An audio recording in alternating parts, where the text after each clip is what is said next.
this is Kate from Generate Magic, and today I want to talk about goals and specifically the difference between a goal and an obsession.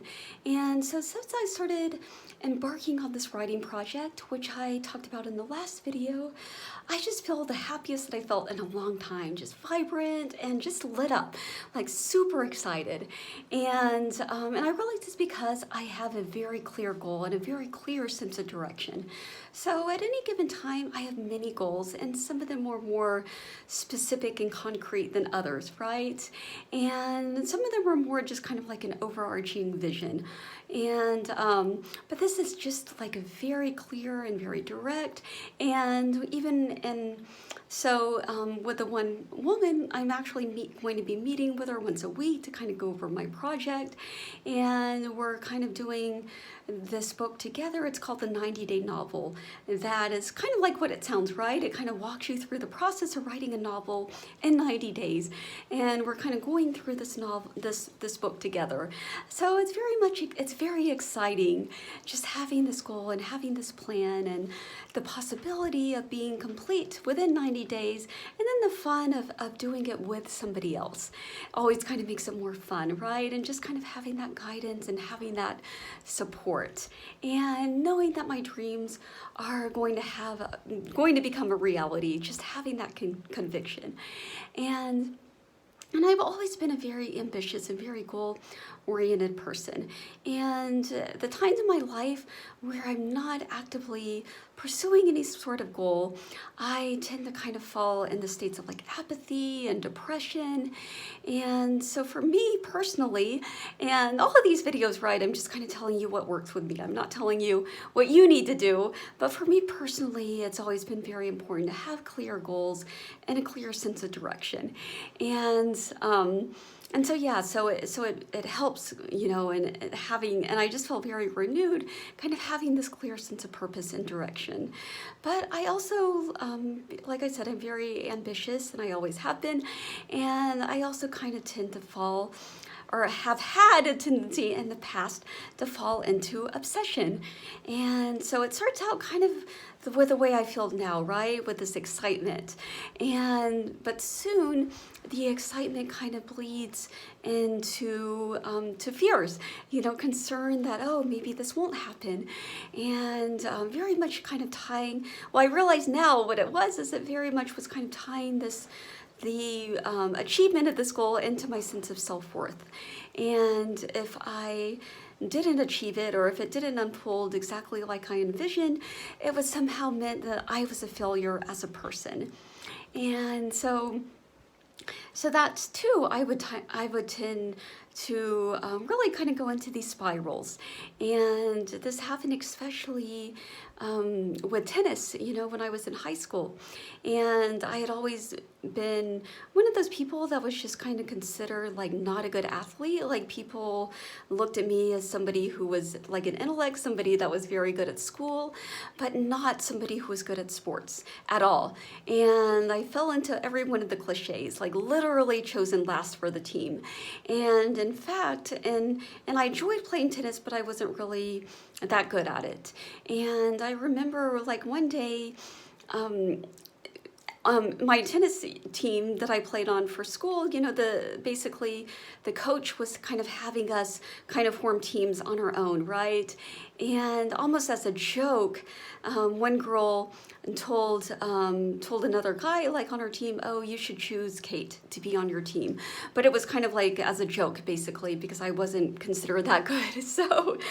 And I always just kind of thought of that as, oh, that's just the way it is, kind of that as part of my identity, right?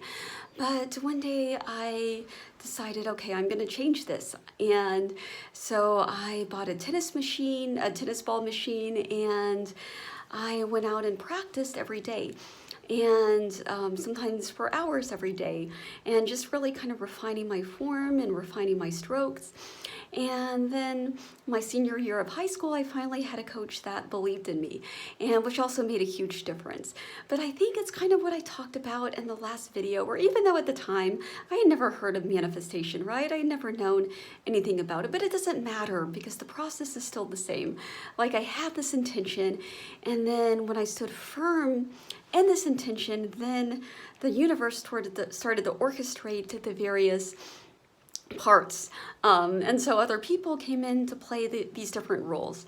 And so my tennis coach would, she would stay like after our regular practice and she would play with me. But I think it was the main thing was just kind of having her belief in me, and so kind of having that additional support system and having somebody, having that encouragement and seeing myself through her eyes that I could be like a really good player. And she even gave me this book called The Inner Game of Tennis that has always stuck with me. And I recently learned that the writer of Timothy something or other, I don't remember his last name right now, but the author of The Inner Game of Tennis was actually a fan of psycho-cybernetics, which all makes sense.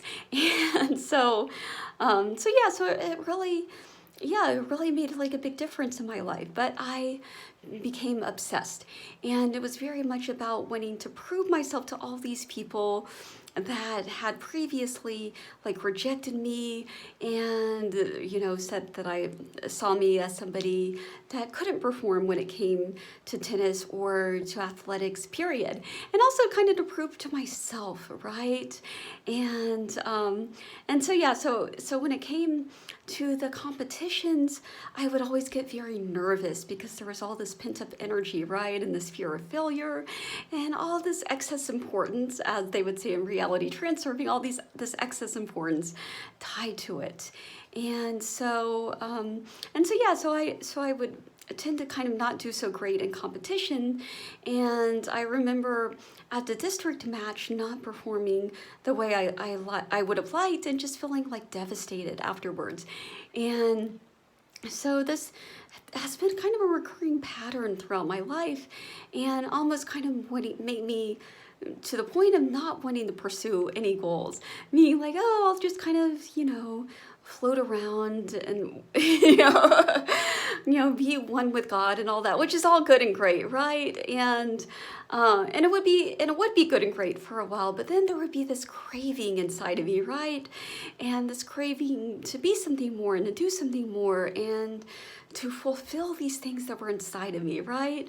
And then when this craving wasn't getting satisfied, it would start turning into lethargy, apathy, and then it would turn into a sense of sort of like aimlessness, and just kind of the sense of being like a leaf blowing in the wind. And but now I feel like I'm going about it in a different way, and I'd be lying if I said that I wasn't complete. If I said that I was completely detached, right? That there is, probably there is still kind of a little bit of worry and concern there, like, oh, maybe I won't reach my goal, and there is some importance tied to it for sure. I definitely wouldn't lie to you about that, but I feel like it's different this time, because I'm kind of seeing it more.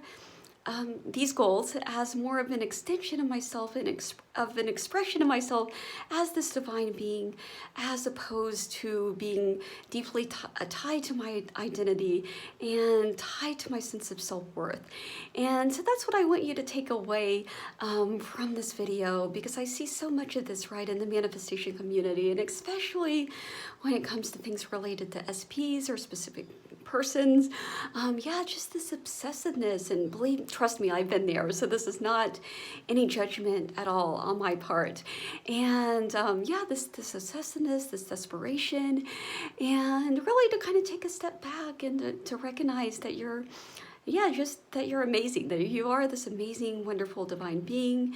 And all these goals are just expressions of yourself, and to be in that state of flow, and really, just to kind of see, to be in that flow state, and to have some grace with yourself, right? And to kind of, see it, you know, as Maxwell Maltz talks about in psycho-cybernetics, as, yeah, any sort of perceived failure on your part is just kind of like an adjustment, right? And just kind of learning as you go along. And yeah, I want to kind of, again, circle back around. This is a video that I did a long time ago.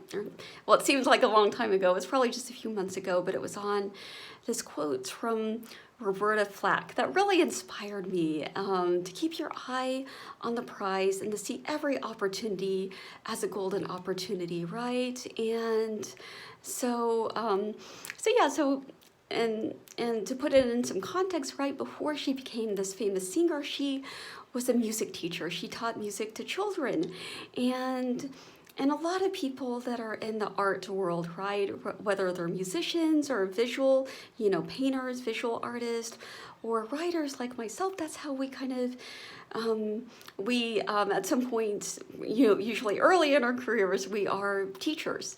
And to really kind of see it not as, oh, this is, I'm being a teacher because I can't